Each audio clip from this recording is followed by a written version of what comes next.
இன்றைக்கும் இந்த புதிய நாளில் உங்களை பார்க்கறது சந்தோஷம். கர்த்தர் நல்லவர், அவர் மாறாதவர், என்றும் உங்களை விட்டு விலகாதவராக இருக்கிறார். இந்த நாளிலும் நீங்கள் செய்ய வேண்டிய எல்லா காரியங்களையும் எப்படி செய்ய வேண்டும் அப்படின்றத உங்களுக்கு கற்றுத்தருவார். கற்றுத்தருகிற பரிசுத்த ஆவியானவர் உங்களுக்குள்ளே தான் இருக்கிறார், வெளியில் எங்கேயும் கிடையாது. இந்த நாளிலும் தேவன் உங்களுக்கு இந்த புதிய நாளை கொடுத்திருக்கிறார், புதிய கிருபைகளை கொடுத்திருக்கிறார். அதற்காக அவருக்கு நன்றி செலுத்துவோம். பிலிப்பியர் 4ஆம் அதிகாரம் 11, 12, 13 வசனங்கள் இப்படி சொல்லப்பட்டிருக்கு. என் குறைச்சலினால் நான் இப்படி சொல்லுகிறதில்லை, ஏனெனில் நான் எந்த நிலைமையில் இருந்தாலும் மனரம்யமாக இருக்க கற்றுக்கொண்டேன். தாழ்ந்திருக்கவும் எனக்கு தெரியும், வாழ்ந்திருக்கவும் எனக்கு தெரியும். எவ்விடத்திலும் எல்லாவற்றிலும் திருப்தியாய் இருக்கவும் பட்னியாய் இருக்கவும் பரிபூர்ணம் அடையவும் குறைவுபடவும் போதிக்கப்பட்டேன். என்னை பலப்படுத்துகிற கிறிஸ்துவினாலே எல்லாவற்றையும் செய்ய எனக்கு பலன் உண்டு. என்னை பலப்படுத்துகிற கிறிஸ்துவினாலே எல்லாவற்றையும் செய்ய எனக்கு பலன் உண்டு அப்படின்ற வசனத்தை மட்டும்தான் நம்ம அதிக நேரத்தில் பயன்படுத்தி கொண்டே இருப்போம். ஆனால் அதுக்கு முன்பதாக சொல்லப்பட்டிருக்கிற வசனத்தையும் நம்ம படிக்கும் பொழுது தான் உண்மையான அர்த்தம் என்ன அப்படின்றது நம்மளுக்கு தெரிகிறது. பவுல் அப்போஸ்தலர் சொல்கிறார், நான் எந்த நிலைமையில் இருந்தாலும் மனரம்யமாக இருக்க கற்றுக்கொண்டேன். I learn to be content in all situations. அவர் சொல்கிறார், தாழ்ந்திருக்கவும் தெரியும், வாழ்ந்திருக்கவும் தெரியும், திருப்தியாக இருக்கவும் தெரியும், பட்டினியாக இருக்கவும் தெரியும். இதெல்லாம் எப்படி செய்ய முடிகிறது அப்படின்னா, என்னை பலப்படுத்துகிற கிறிஸ்துவினாலே இது எல்லாவற்றையும் செய்வதற்கு எனக்கு பலன் இருக்குது அப்படின்னு சொல்லுகிறார். Success is often hard to define. வெற்றி என்பதை பல நேரங்களில் விளக்குவதே ரொம்ப கடினமாக இருக்கும். எது வெற்றினே நம்மளுக்கு தெரியாது. ஆனால் அந்த வெற்றியை நோக்கி தான் நம்ம தொடர்ந்து போய்கொண்டே இருக்கிறோம். பொதுவாக வெற்றி அப்படின்னு நம்ம சொன்னாலே நம்ம ரொம்ப பிரபல்யமாக இருக்கணும், ரொம்ப செழிப்பாக நம்ம இருக்கணும், எல்லாராலும் தெரியப்பட்டிருக்கணும், ரொம்ப பவர்ஃபுல்லாக வல்லமையுள்ளவர்களாக இருக்கணும் அப்படின்னு நம்ம எதிர்பார்ப்போம். இல்லை அப்படித்தான் நம்மளுக்கு கற்றுக் கொடுத்துருப்பாங்க. அப்போ இந்த வசனத்தை சொல்லுகிற பவுல் ரொம்ப பிரபல்யமான ஆளான்னு பார்த்தீங்கன்னா, ஒருவேளை அவர் பிரபல்யம் ஆயிருப்பார், ஃபேமஸ் ஆயிருந்திருக்கலாம். ஆனால் அவர் யூத முறைப்படி செய்து கொண்டிருந்த காரியத்தை விட்டு இயேசுவை பின்பற்றினதுனால அவர் பிரபல்யமாக மாறவில்லை.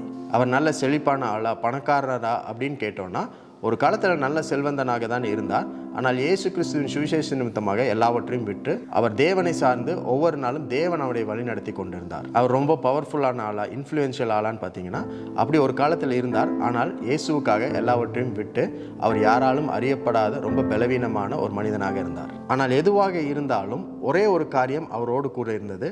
அது என்னவென்றால் கிறிஸ்துவின் வல்லமை. அப்போ கிறிஸ்து எனக்குள்ள இருக்கிறார், என்னை பலப்படுத்துகிறார். அந்த பலத்தினால என்னால் வாழ்ந்திருக்கவும் முடியும், என்னால் தாழ்ந்திருக்கவும் முடியும், திருப்தியாக இருக்கவும் முடியும், பட்டினியாக இருக்கவும் முடியும். அப்படின்னா என்ன அர்த்தம்னா, நிலைமைகள் சூழ்நிலைகள் எப்படி வேணாலும் மாறலாம். எப்படி மாறினாலும் எல்லா நிலைமையிலுமே என்னால் வாழ முடியும், எல்லா நிலைமைக்கும் தேவையான காரியங்களை என்னால் செய்ய முடியும். ஏனென்றால் என்னை பலப்படுத்துகிறவர் கிறிஸ்து, அந்த வல்லமை எனக்குள்ளே இருக்கிறது அப்படின்னு சொல்லி பவுல் சொல்கிறார். அதைத்தான் இன்றைக்கும் நமக்கு ஆண்டவர் ஞாபகப்படுத்துகிறார். நமக்கு என்ன இருக்குதோ இல்லையோ, நம்ம எந்த நிலைமையில் இருந்தாலுமே எல்லாவற்றிலுமே நம்மளால் வாழ முடியும், எல்லாவற்றையும் நம்மளால் எதிர்கொள்ள முடியும், எல்லாவற்றையும் ஃபேஸ் பண்ண முடியும், எல்லாவற்றிலும் வெற்றியை நம்மளால் காண முடியும். நம்ம ரொம்ப இன்ஃப்ளூயன்ஷியலாக இருக்கணும், நம்ம செல்வந்தர்களாக இருக்கணும், பிரபல்யமானவர்களாக இருக்கணும்னு அர்த்தம் கிடையாது. கிறிஸ்து உங்களோடு இருந்தால் போதும், இயேசு கிறிஸ்துவனுடைய வல்லமை உங்களுக்குள்ளே இருந்தால் போதும், நீங்கள் எல்லாவற்றையும் எதிர்கொள்ள முடியும், எல்லாவற்றிலையும் நீங்கள் ஜெயம் கொள்ள முடியும் அப்படின்னு ஆண்டவர் சொல்கிறார். அப்போ கிறிஸ்து என்ன பண்ணுகிறார்னா, நமக்கு கற்றுத்தருகிறார். எல்லா சூழ்நிலையிலும் என்ன செய்யணும், எப்படி இருக்கணும், எப்படி வாழணும் என்று கற்றுத்தருகிறார்.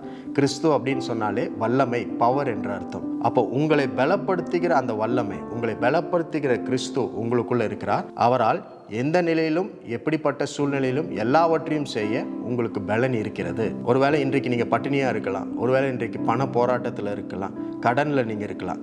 இந்த சூழ்நிலையிலுமே இதை பலனோடு நீங்கள் ஜெயம் கொள்வதற்கு தேவையான வல்லமையை தருகிற கிறிஸ்து உங்களுக்குள்ளே இருக்கிறார். நீங்கள் ஒருவேளை பலவீனமாக இருக்கலாம், வியாதியாக இருக்கலாம்.